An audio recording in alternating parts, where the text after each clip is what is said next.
how to block pop-up ads in Google Chrome on your Android. It's a quick and easy setting that can help make your browsing experience much smoother. So let's get started. First, open the Google Chrome app on your Android. Next, tap the three-dot menu in the top right corner of the screen. Then tap Settings. Now, scroll down and select Site Settings. Here, scroll down again until you find pop-ups and redirects. Then tap on it. Tap on Don't allow sites to send pop-ups and use redirects. Chrome will automatically block websites from showing pop-ups and unwanted redirects. Once you've finished, you can close the settings and continue browsing. Chrome will now block most pop-up ads and redirects while you're using the browser. And that's it.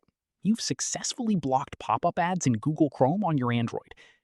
If this tutorial helped you, don't forget to like, subscribe, and turn on notifications for more Android Easy Tech tutorials.